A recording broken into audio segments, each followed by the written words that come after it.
The information expressed in the following podcast is intended for educational purposes only and was created by and belongs solely to Believe Limited and the Flow podcast and does not necessarily reflect the views of our sponsors. Please speak to your healthcare provider before making any medical decisions. Hi, I'm Amy and welcome to Flow. I am the host of the Bloodstream podcast and I'm with you today for a very special Mother's Day episode with my very own mother. But first, we want to know, how's your flow?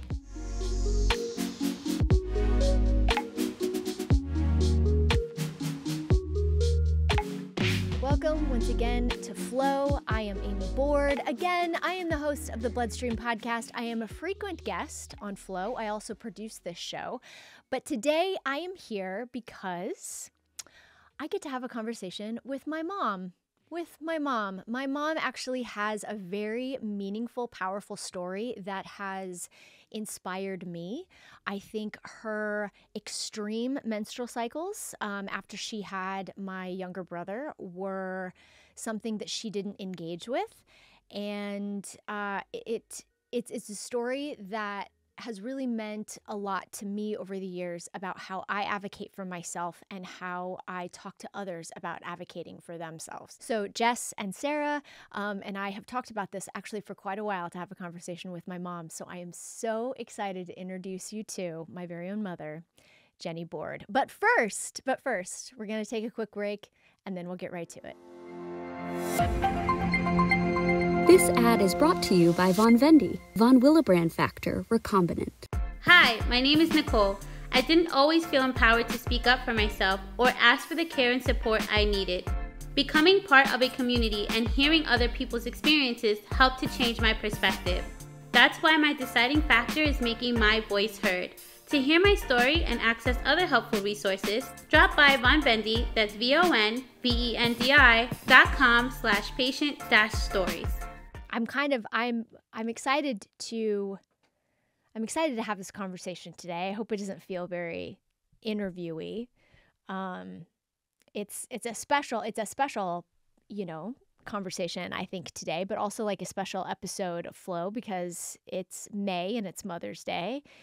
And I've pitched this idea to Jess and Sarah, hosts of Flow for a while because I've really been moved at your story, how you have related and not related with your body and some of the symptoms that you had as a young woman. And it felt so universal in a way. And it's been interesting talking to you about it. I apologize to, kind of keep carrying on here.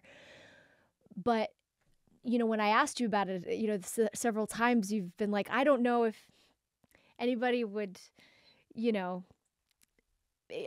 think there was just a level maybe of embarrassment that you were the only one. And I just don't think that's how it is. And so I'm just excited to have you on the show. My mom, Jenny Board, everybody. Well, here we are. Here we are, Ninny. Just to start off, to kind of like push into kind of that uncomfortability. Why have you felt a little bit uncomfortable or not uncomfortable, but I don't know, maybe hesitant or what's the right word, Ninny? Out of touch. Out of touch. I actually think that you were the one after you got involved in hemophilia and were leading the chapter and getting more and more acquainted with not just the guys, but women. And I think you were the one that put words to me that I had a bleeding disorder. And I just thought, well, yeah, one of those unlucky women that have bad periods. And I did not engage with the symptoms very much. And I look back on that and think, how in the world could I have glossed over that? It just says a lot about me as a young woman that to shake my head at. Yeah. Mom. So I think you've brought that to my life. That um stronger realization of what happened back there. Mm. Um, for listeners, your symptoms started after your, or what, I guess during and after your second pregnancy with my brother TJ. So tell me a little bit about pregnancy with TJ, and after you gave birth to TJ, what happened? Well, I would have said that my pregnancy went normal. Normal. And I think there was one time where I went to the emergency room with some spotting, and my obstetrician gynecologist came in, and I was cooking for a big retreat in our home for college students, like meals for a weekend for 30 people. Just what we did in those days. And he just looked at Tom and he says, well, are you and your wife rest through the next couple of months, or do we need to bring her in here and I'll make a rest? But still didn't think much about it. Mm-hmm. The bleeding was controlled and the pregnancy continued, and with both you and TJ, my labor began with my water breaking, and went into the hospital, and it was on my mother's birthday, and I really wanted him to be born on her day, and so nothing happened after these waters break. You just lay there, and so they started me with Pitocin, a drug to start contractions. He was normal. He grew normally. And when my menstrual cycle returned, it was just heavier than ever. And I had gained a lot of weight with TJ. I had gained 60 pounds, and I put on more and more. 6 weeks after he was born, we moved to Iowa, and I just had incredibly heavy flows, and I went to um, a gynecologist with a fine reputation in Ames, and he diagnosed me with polycystic ovary disease and said that if I would lose 60 pounds, that I would my cycles would regulate. And kind of I felt him sneering at me. I mean, it was very embarrassing. And later I went and checked out a book at the library on polycystic ovary disease, and I didn't think I had that. What is it, Mom? Do you remember what it is? Well, I don't remember either. I don't know. I put that away from my mind. It's fair. Yeah. But the bleeding, and I just, I just didn't lose enough weight, and nothing happened but increased symptoms, and the increased symptom was gushing at times. The uterus would just gush blood. One time I was at a PTA meeting at your school, your elementary school, and we sat on little kids' chairs, and I felt a gush and kind of waited until everybody left that room and stood up, and there was a quarter inch of blood on this chair. And I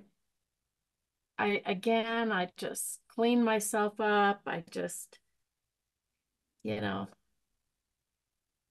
Yeah. didn't engage with the seriousness of that. I didn't go back to him. Mm-hmm. And I didn't go to anybody else either. Mm. You want me to continue? Yeah. I mean, Yeah. it was the cycles were quote unquote regular in terms of, the timing, of it, you think? It was every month. It wasn't like you were bleeding around the clock. It was just your menstrual cycle, and it was just so heavy. And I think they were longer than normal. Mm. Yeah. We lived there 5 years. Mm-hmm. Jay In was Iowa. 5, Yeah. and you were 8, and we moved to Winona Lake, Indiana for Dad's graduate studies. Yeah.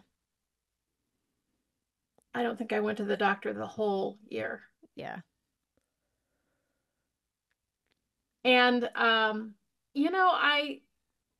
we didn't talk about medical things and doctors too much in my family. And my mom had a rare condition, and my sister and I just don't know much about it. Hmm. Um, and I just had the feeling, well, they're the ones that have been to medical school, and I just didn't engage with it. I looked back and think, ah, Jenny. And after that year, we moved to Denver. Mm-hmm.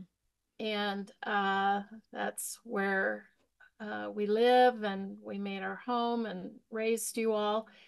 And I finally went to a gynecologist, and he examined me, and he said, well, your uterus is completely prolapsed. And I didn't know. I look back on that, and it's just kind of hanging. Mm. And he brought Dad and I into his office, and he looked at Tom and he said, are you aware that your wife is very pale? Mm. Just white as a sheet. And he says, I'm guessing with all of this bleeding that she is highly anemic. And we're going to need to do two things. We're going to need to do an emergency D&C tomorrow. And the lining of my uterus was scraped, and it allows the uterus to contract and and form more into what its being is. And then I think we waited a month for me and for me to have a hysterectomy after that.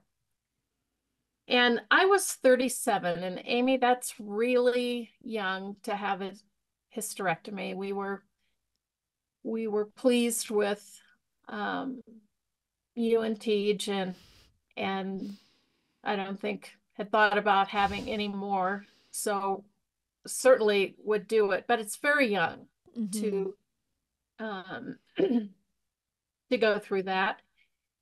And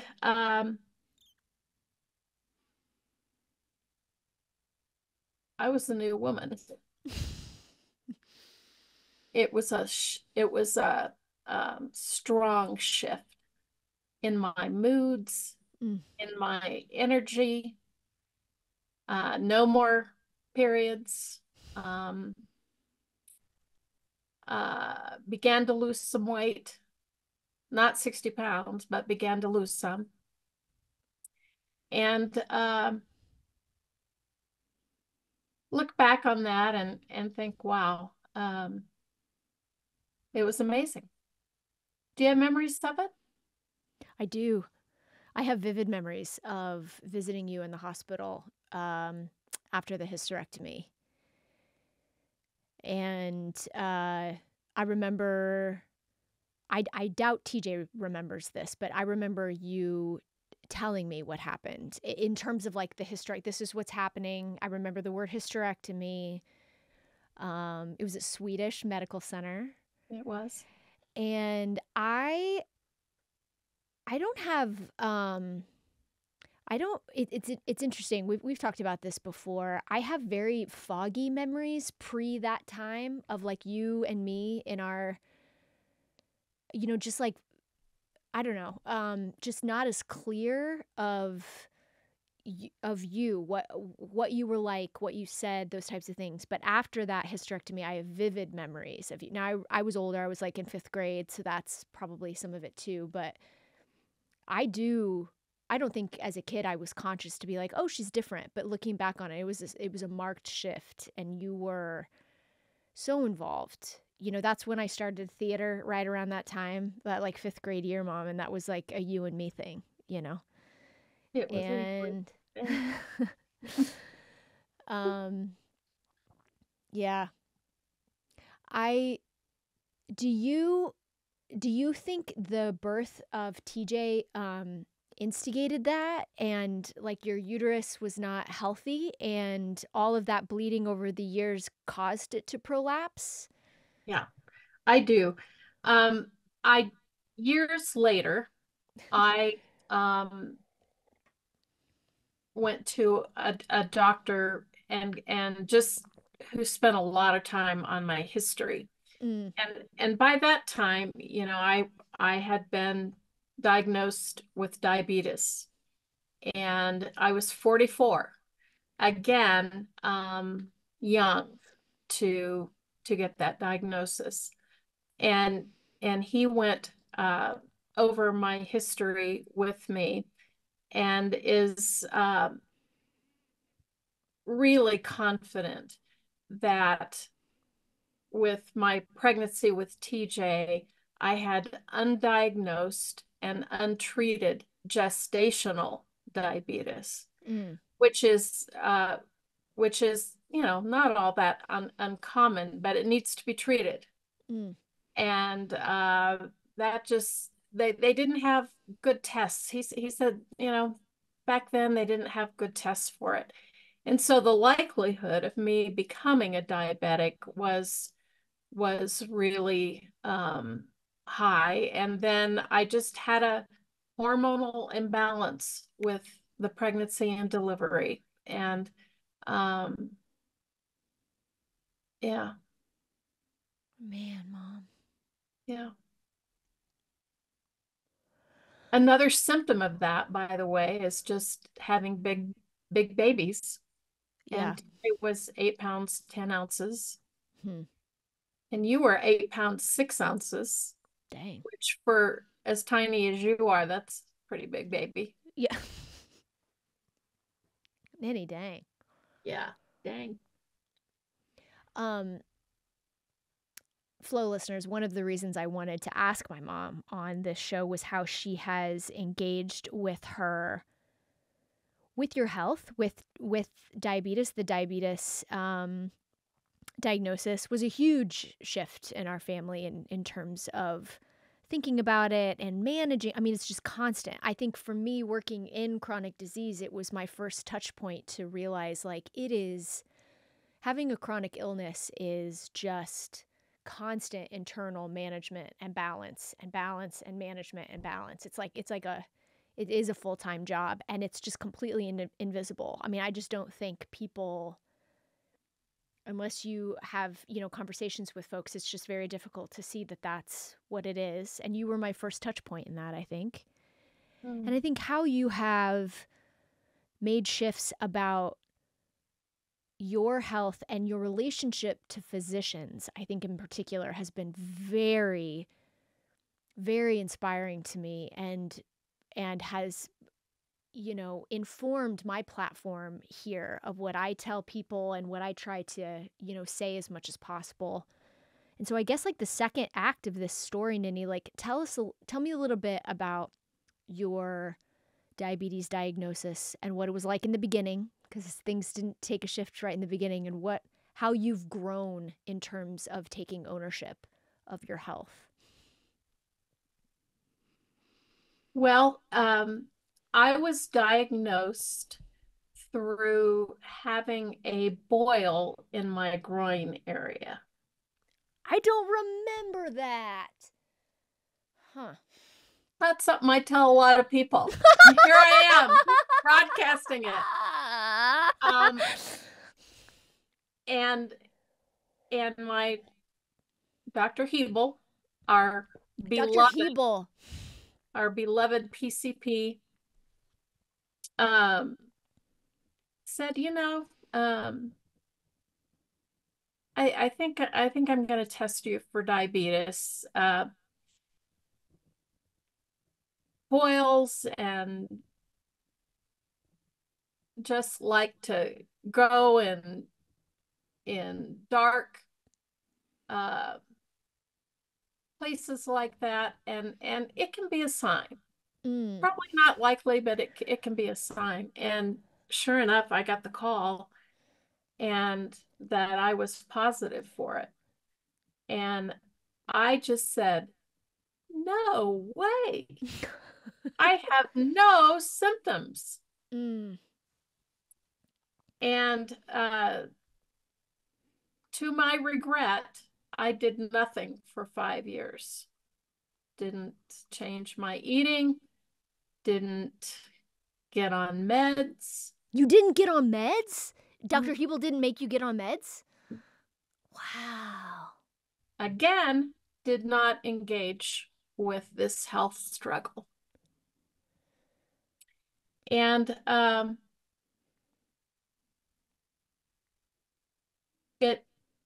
A1Cs, that the test that really shows the status of the condition, just increased and increased and grew and grew. And finally, I was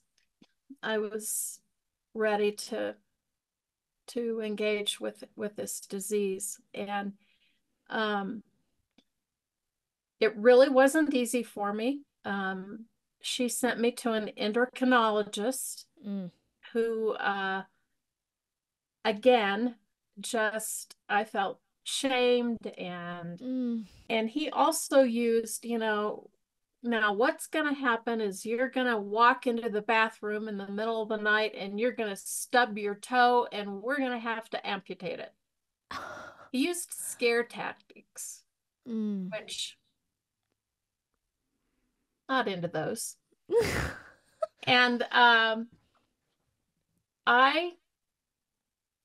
just began to think about my health care and about a concept that I don't recall ever reading this in a book or anything, but I just got the concept of me leading a team of my healthcare workers and who I would want to be taking care of me. And I do that to this day.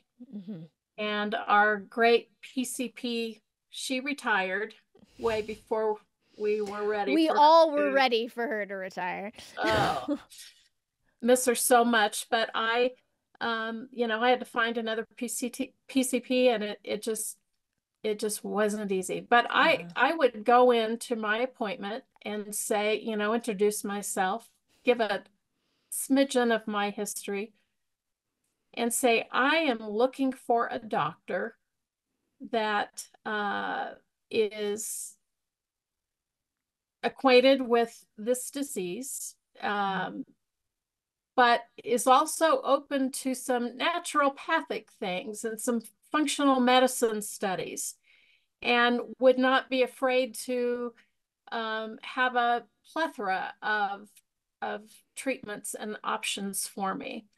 And I'm looking for someone that I can trust and that will,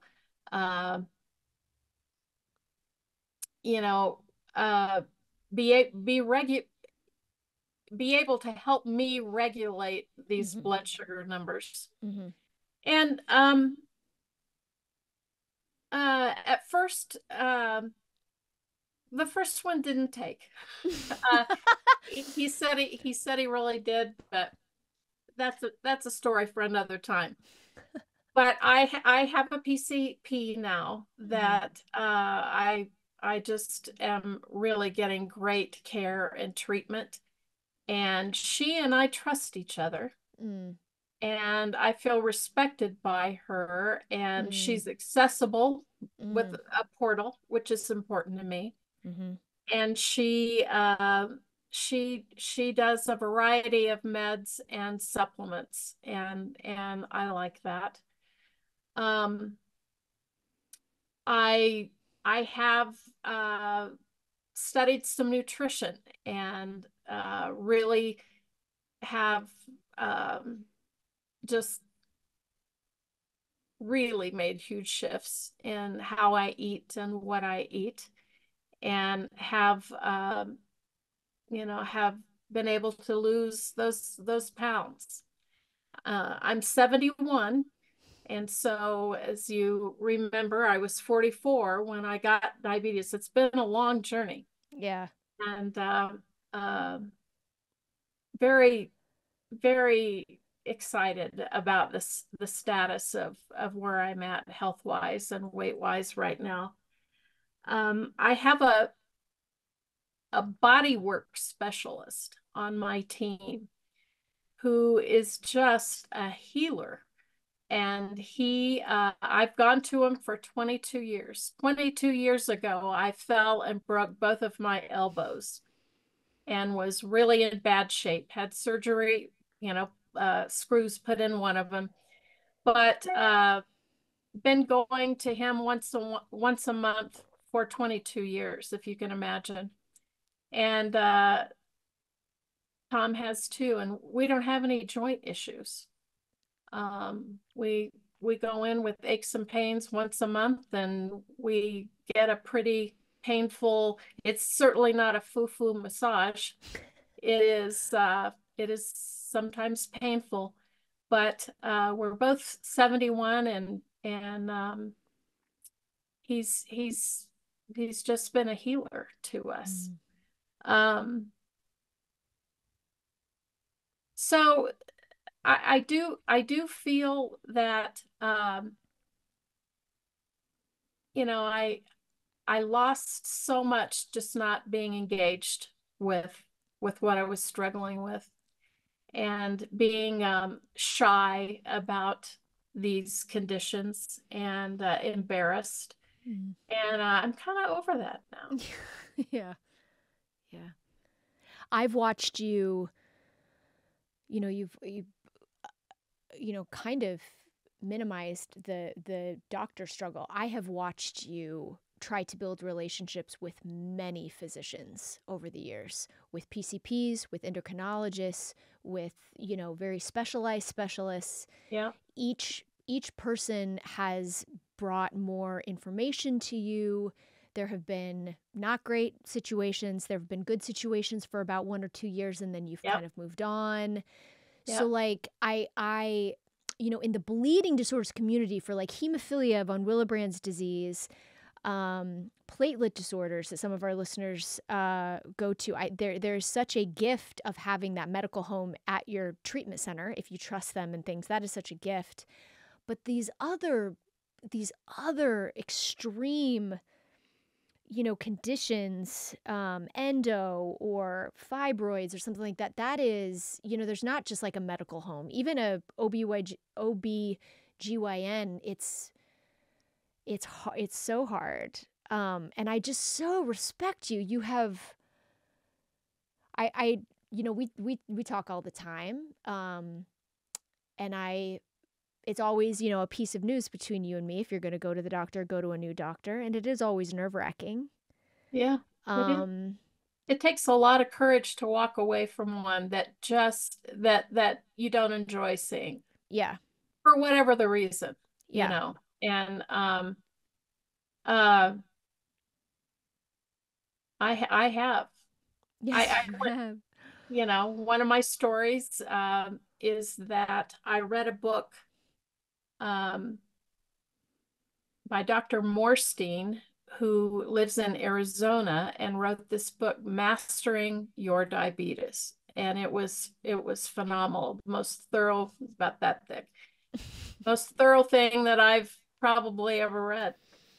And but I went down, and Tom and I flew down there. She took me Mhm. as an out-of-state patient, and the program, and And, she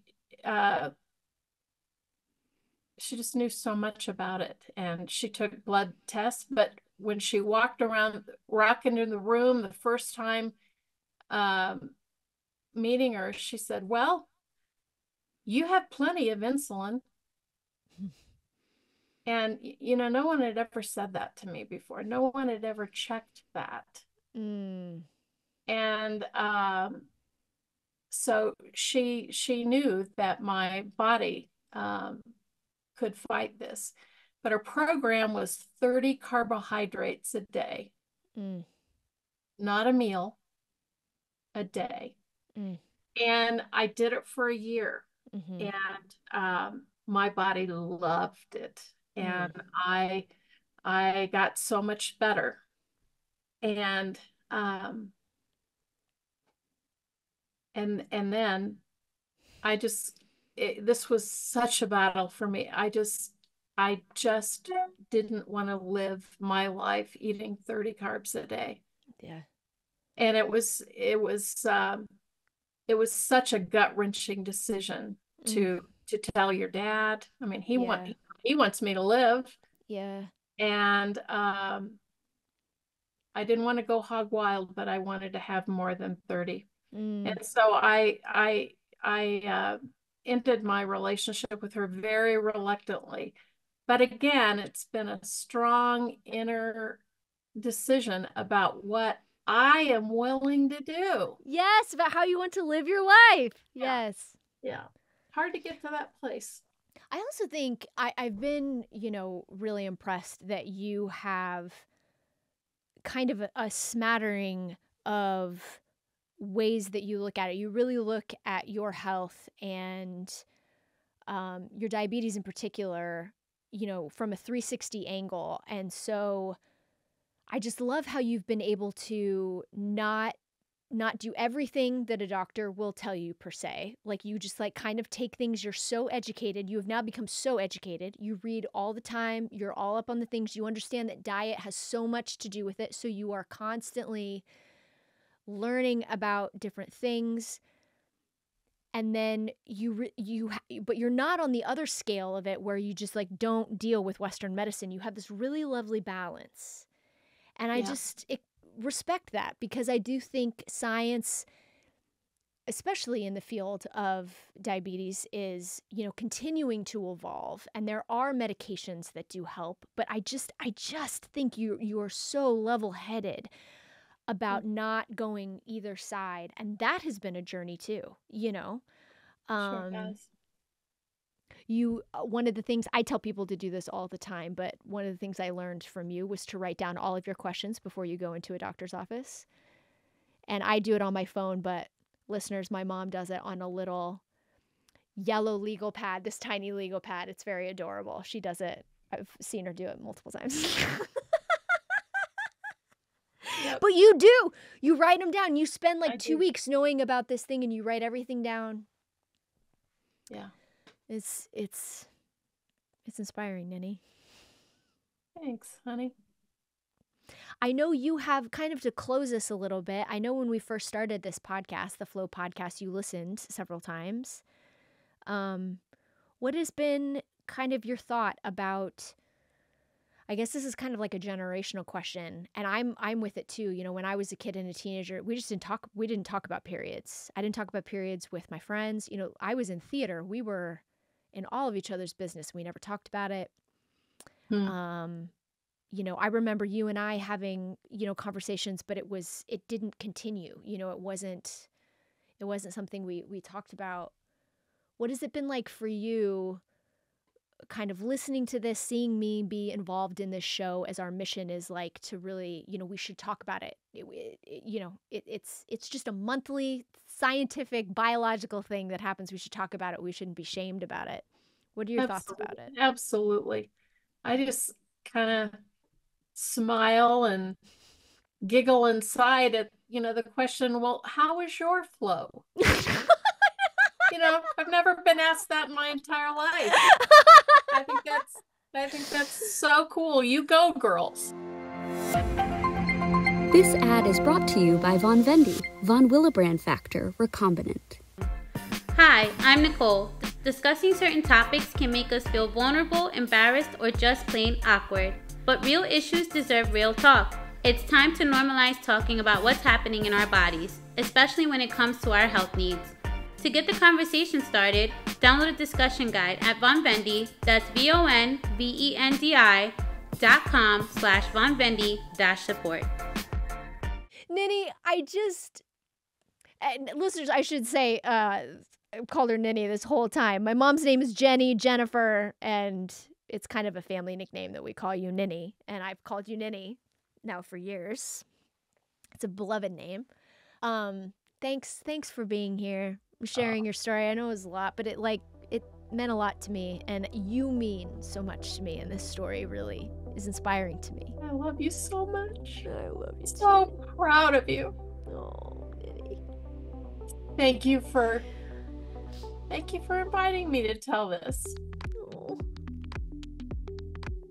I love you, Ninny. I love you too. So that is it for now, Flow listeners. Thank you, as always, for tuning in. Check out our program notes for how to get in touch with us. And thanks to our sponsor, Takeda, for their support of Flow. And we'll see you next month on Flow. Flow is produced by Bloodstream Media. Big shout out to our creative director, Amy Board, and to our editor, Alex Watson. New episodes will be available the second Thursday of every month. Hey, that's the day after I start menstruating. And thanks to our sponsor, Takeda, for their support of Flow.